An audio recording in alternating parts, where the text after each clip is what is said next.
वृद्धा को निर्मम हत्या कले दुर्बृत्त। मृत महिला हेले रेंज बालेश्वरी पाटणा गाँवर सौरी मल्लिक। हत्याकांडर कारण अस्पष्ट थिबा कुहाଯାउथिबा बेले हत्याकांड पछरे निशा कारबार थिबा संदेह प्रकाश करछन्ती मृतकर पुओ और स्थानीय सरपंच। सूचना थाउ कि मृतक 63 वर्षीय सौर मल्लिक ट्रेन जोगे भुवनेश्वर को दैनिक जाई व्यवसाय करथांती। गतकाली विलंबर घर को फेरिथिबा बेले तांको सहित एभली घटना घटिछि बोली मृतकर पुओ राजकिशोर मल्लिक अभियोग करथिबा बेले मां को हत्या करा जायथिबा नै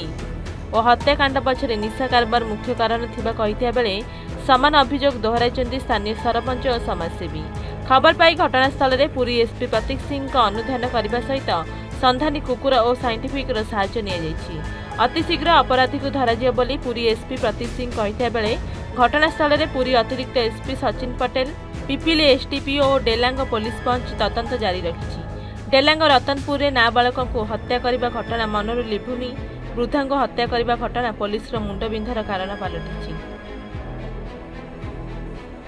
घटना कौन बहुत सतह जाए भुवनेश्वर पेपर पतर करे बाधा फाधा बिके सदा डीएम आसती बड़ पिला आसती काली डीएम बड़ पिल फेल हो फेल पारादीप राउरकेला आई बुढ़ी 11:30 राउरकेला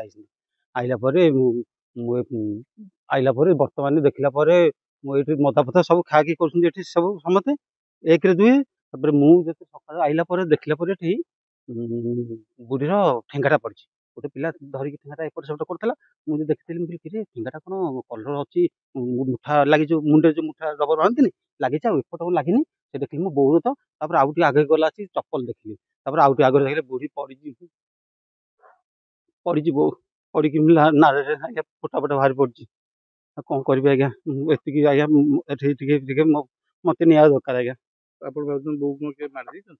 आज्ञा शत्रुता बुढ़ी कार ना आज्ञा ना आज्ञा कार मोर शत्रुता ना कौन हत्याकांड घटी अनुमान कर मत लगू से सन्देह बो कौन कर भुवनेश्वर बेपार पत्र करते हाँ बुढ़ी पारे टंका पैसा रहे देखो सकाळू तो आज सकाळू ता पुओ जे कि राजकिशोर मल्लिक से मते फोन करते कहले जे एमती मो बो को जने के हाणी की दुर्बृत्त पकई देइछन्ती मो भी घटनास्थल आसी पहुँचली से थाना आईएससी आसिक स्टाफ सहित पहुँची देखले तार पेट फेट चिराचिरी कर गोटे निर्मम भाव हत्या कर पानी भितर पड़ी नौकरी एसपी आसते समस्ते प्रशासनिक अधिकारी मैंने आसछन्ती पुओ जे सी भी लिखित अभियोग देइछन्ती तार भितर जहाँ कार्यक्रम कर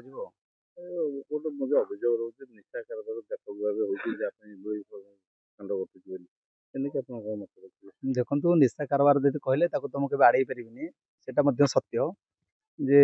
एठी बहुत निशा कारबार चली मो पंचायत भी निशा कारबार चली मुझे कहबी मो पंचायत निशा कारबार चलनी बोली ता भितर ये आप देखो ये जो आम आस्का फटी विभिन्न प्रकार मुझे गत गणमाध्यम देखते जड़े पेपर वाला न्यूज करते से ओडतर भी आम जोकनडुआ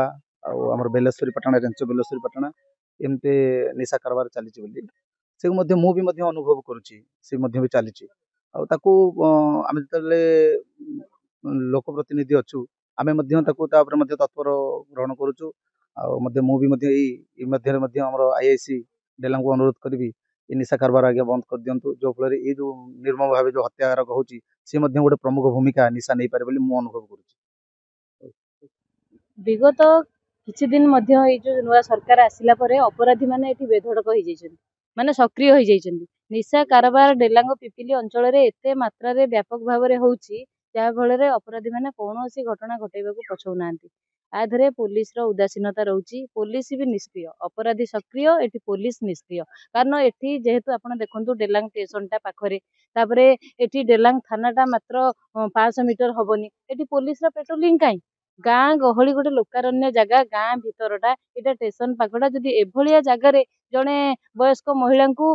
हत्या करा जिवो ताले एठी आमे कोन आ काहे कहिबा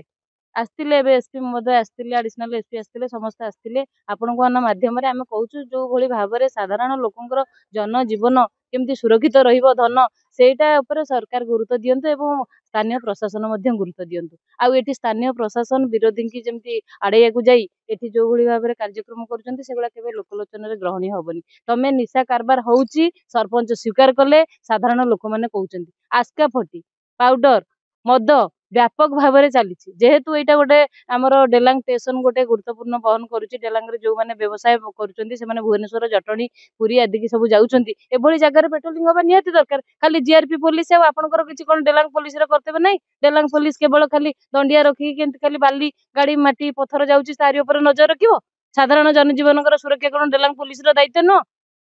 से आपण मान मध्यम आम कहूँ विरोधी नुह जहाँ साधारण जनता स्वर सरपंच जहाँ कहले एठी आमर जोकनोडिया हो रेंज पंचायत हो नुह डेलांग विभिन्न जो मेन जगह हाट डेलांग स्टेशन डेलांग एगुड़ाक पुलिस पेट्रोलिंग कड़ाकड़ी करा जाऊ आ जो निशार अबाध कारोबार होपर लोक लगा जाऊ ना खाली 60 वर्ष एटी खाली वृद्ध देखिले हबनी केही भी एटी सुरक्षित ना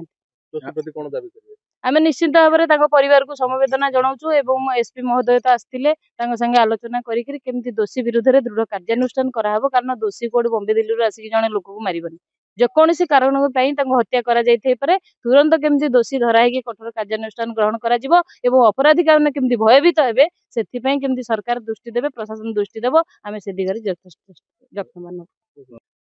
आज डेलांग थाना रे मॉर्निंग रे जने व्यक्ति जार नाम होछि राजकिशोर मल्लिक से आसिकी थाना रे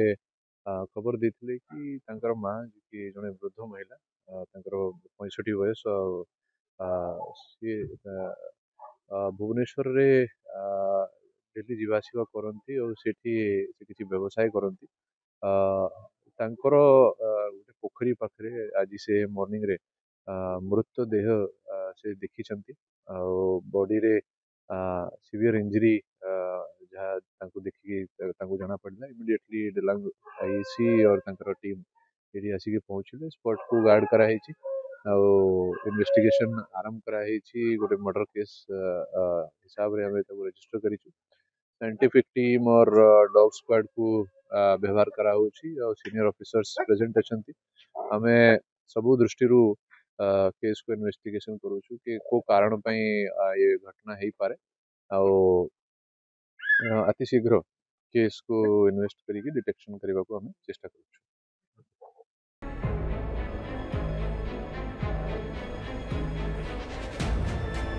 पुरी डेलांगरू प्रशांत महाराणा रिपोर्ट एवन ओडिशा।